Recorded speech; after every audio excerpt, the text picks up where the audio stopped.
Hello. I want to take a few moments to speak directly to you, the people of West Africa, especially in Liberia, Sierra Leone, Guinea, and Nigeria. On behalf of the American people, I want you to know that our prayers are with those of you who have lost loved ones during this terrible outbreak of Ebola.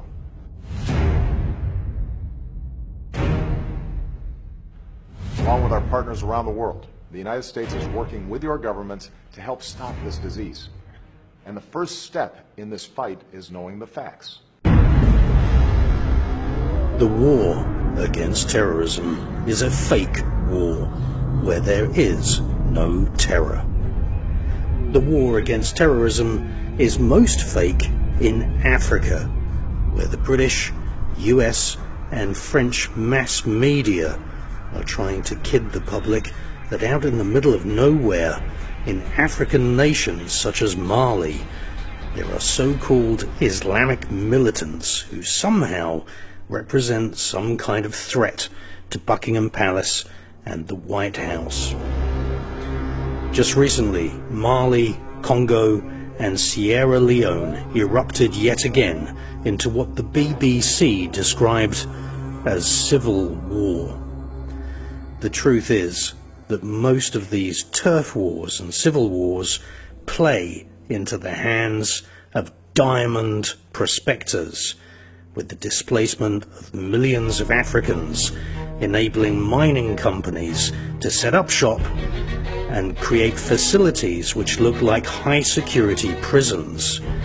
These are diamond mines, and they mar the natural beauty of the landscape and strip the subterranean strata using high-powered water hoses and acid. And these diamond merchants and diamond mines are creating havoc and destruction all over Africa. Who owns these diamond mines? Well, in many cases, De Beers and other Jewish British aristocratic companies are running the diamond business, and it's been that way since the era of Sir Cecil Rhodes, a man so rich from diamonds that he actually named a country, Rhodesia, after his own name. Behind the scenes, vast numbers of guns, pistols and bullets are distributed to various African villages. When a local person discovers a diamond, miraculously, as if by magic, two things happen. Firstly, landmines are placed all over the area where there are diamonds. This keeps local people away from the diamonds until the Jewish British aristocrats move in with their high-security diamond mines. And secondly, local people begin to die of a mysterious plague. The World Health Organization says there is no cure for this plague, and the plague is called Ebola.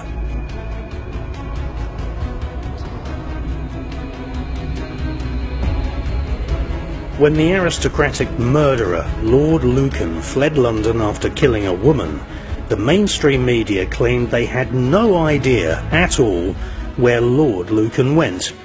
But we have tracked him down. Lord Lucan went to Botswana, which is one of the African nations controlled by Buckingham Palace. Indeed, all over Africa there are British Hebrew aristocratic families extracting diamonds from African lands, and they're leaving ecological devastation in their wake. Now, we also have to add into this mix a fact that Jews very often hate Muslims, and it is interesting to note that the Ebola plague is killing Muslim Africans in areas where there are Jewish diamond mines. Almost in every case, especially in Mali, the local people who say they deserve a fair share of the diamond business are branded as Islamic extremists. Activists in New York who have criticized Jewish companies for being involved in the so-called blood diamonds business, these activists too have been targeted and labelled by the mainstream media as extremists. British mercenary soldiers have been hired to distribute guns to stir up civil war in all these African countries where Buckingham Palace and the Jewish diamond traders in Amsterdam, Antwerp and London extract vast numbers of diamonds. Every country in Africa which has diamonds has, just by chance, a civil war. The British Jewish aristocracy are the biggest customers for diamonds. But diamonds are not just about wedding rings and jewellery. Diamonds are used as a form of money laundering and are an important part of the drug trade. Diamonds are also a very useful form of bribery. $1-million diamonds can be given and held in a single pocket as a bribe, and the value of the bribe can never be seen on any bank account document. Diamonds are a very useful way of shifting millions of dollars across international borders, because just a shirt pocket full of diamonds saves that person from carrying huge suitcases stuffed with cash. During the recent period of war in West Africa, we have witnessed a conflict that is in just over a decade left 50,000 people dead, hundreds of thousands of people homeless, and the country's infrastructure and economy in tatters. The poor people in Congo, Angola, Sierra Leone, Liberia and Mali have not even enough money to buy good walking boots. But meanwhile, tons of diamonds have ended up in the hands of the Jewish aristocratic cutters and polishers in Amsterdam and Israel, who prepare and market the diamonds which are usually bought by the world's richest aristocrats. There is not a single diamond on the planet which has not caused massive ecological and/or social damage.